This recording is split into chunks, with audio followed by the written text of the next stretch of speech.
നമ്മുടെ DK ശേഖർ യാദവ് എന്ന് പറയുന്ന ജഡ്ജിയെ, അലഹാബാദ് ഹൈക്കോടതിയിലെ ജഡ്ജിയെ സുപ്രീം കോടതിയുടെ കൊളീജിയം വഴക്ക് പറയുകയും ഇങ്ങനെയൊക്കെ ചെയ്യാൻ പാടുണ്ടോ എന്ന് ചോദിക്കുകയും ശാസിക്കുകയും എന്ന് വെച്ചാൽ വായി വന്നതെല്ലാം പറഞ്ഞു. അങ്ങനെ പറഞ്ഞതിൻ്റെ പേരിൽ ഞാൻ വലിയ ഉത്കണ്ഠയിലും ആകാംക്ഷയിലുമൊക്കെ ആയിരുന്നു. അദ്ദേഹത്തിനത് വേദനയാകുമോ, എന്തെങ്കിലും ബുദ്ധിമുട്ടാകുമോ, അദ്ദേഹത്തിൻ്റെ ഉറക്കം നഷ്ടപ്പെടുമോ, അത്രയും നല്ലൊരു ന്യായാധിപന് എന്തെങ്കിലും സംഭവിക്കുമോ എന്നൊക്കെയുള്ള പേടിയുണ്ടായിരുന്നു. എന്തായാലും അദ്ദേഹത്തെ പുറത്താക്കുകയൊന്നുമില്ല, ഇതുപോലെ വഴക്കൊക്കെ പറയുള്ളൂ എന്നറിഞ്ഞപ്പോഴാണ് എനിക്കൊരാശ്വാസം കിട്ടിയത്. ഇപ്പോൾ ദേ നല്ലൊരു സന്തോഷ വാർത്ത വന്നിരിക്കുന്നത്. ഈ പാകിസ്ഥാന് വേണ്ടി ചാരപ്രവൃത്തി നടത്തി എന്ന പേരിൽ അറസ്റ്റിലായ ഒരു അഭിഭാഷകൻ, അദ്ദേഹം 2 പതിറ്റാണ്ടുകൾ പിന്നിടുമ്പോൾ അഡീഷണൽ ഡിസ്ട്രിക്ട് ജഡ്ജിയാവാനുള്ള ഒരുക്കത്തിലാണ്. കാൺപൂർ സ്വദേശിയാണ് അദ്ദേഹം. അദ്ദേഹത്തിന് ഉടൻ തന്നെ ഉത്തരവ് കൈമാറണമെന്ന് അലഹാബാദ് ഹൈക്കോടതി UP സർക്കാരിനോട് നിർദ്ദേശിച്ചിട്ടുണ്ട്. ഏതായാലും അദ്ദേഹത്തെ ആക്കുന്നെങ്കിൽ നമ്മുടെ ശേഖർ യാദവ് എന്ന് പറഞ്ഞ DK ശേഖർ യാദവ് എന്ന് പറഞ്ഞ അദ്ദേഹത്തിനോടൊപ്പം ആക്കിയാൽ നല്ലതായിരുന്നു. കാരണം നിയമവ്യവസ്ഥ കുറച്ചുകൂടെ ശക്തിപ്പെടുന്നതിന് അതിടയാകും എന്നതാണ് എൻ്റെ ഒരു അഭിപ്രായം. എന്ന് മാത്രമല്ല, രാജ്യത്തെ നീതിന്യായ വ്യവസ്ഥ ഇങ്ങനെ ശക്തിപ്പെടുന്നത് കാണുമ്പോൾ ഈ രാജ്യത്തെ ഒരു പൗരൻ എന്നുള്ള നിലയിൽ എനിക്ക് സന്തോഷവും അഭിമാനവുമുണ്ട്. അതിനെക്കുറിച്ച് പറയേണ്ടതാണ്. 2002 തൻ്റെ 24-ാം വയസ്സിലാണ് നിയമവിരുദ്ധധാരിയായ പ്രദീപ് കുമാർ എന്ന് പറയുന്ന ഇദ്ദേഹത്തെ ചാരക്കേസിൽ അറസ്റ്റിലാകുന്നത്.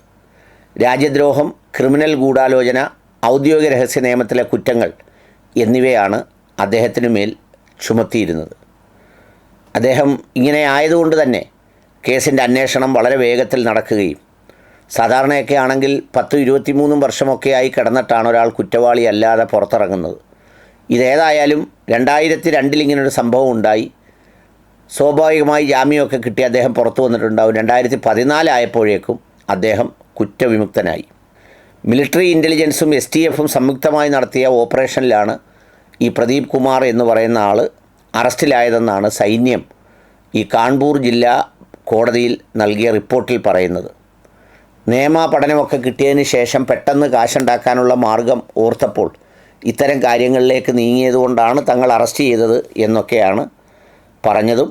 ഈ പ്രദീപ് കുമാറാണ് ഫോട്ടോസ്റ്റാറ്റ് കട നടത്തിയിരുന്ന ഫൈസാൻ ഇലാഹിയെ പരിചയപ്പെടുന്നതെന്നും അയാളോടും ഒപ്പം ചേർന്ന് 18,000 രൂപ വാങ്ങിയതായിട്ടും ഒക്കെ ഈ റിപ്പോർട്ടിലുണ്ട്.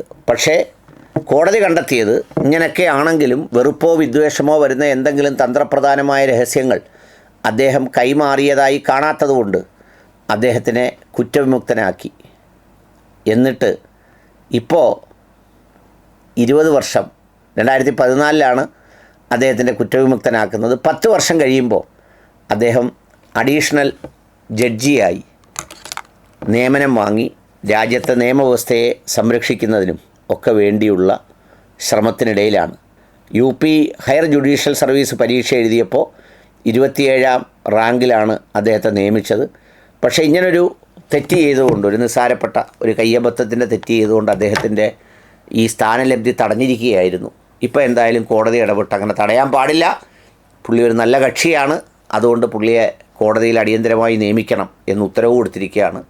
അങ്ങനെ ഇനിയിപ്പോൾ അധികം താമസിയാതെ അദ്ദേഹം ജഡ്ജിയായി എല്ലാ വ്യവഹാരങ്ങളുടെയും നൂലാമാലകൾ പരിശോധിച്ച് നീതിയും അനീതിയും വിധിക്കുന്ന സ്ഥലങ്ങളിൽ നീതിദേവത കണ്ണുകെട്ടി നിൽക്കുന്ന സ്ഥലത്തിരുന്നുകൊണ്ട് മുൻപിൻ നോക്കാതെ തൂക്കം മാത്രം നോക്കി വിധി പ്രസ്താവന നടത്തുന്ന ഒരു ജഡ്ജിയായി മാറും.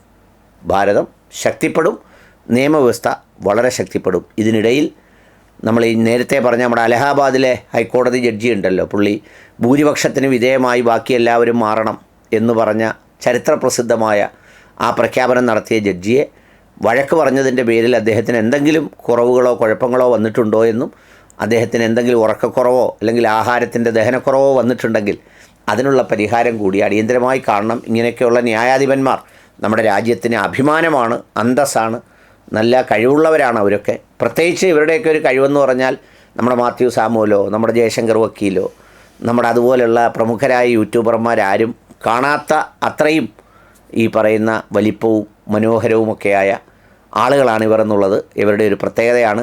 ഇരുവർക്കും വിജയാശംസകളും അഭിനന്ദനങ്ങളും.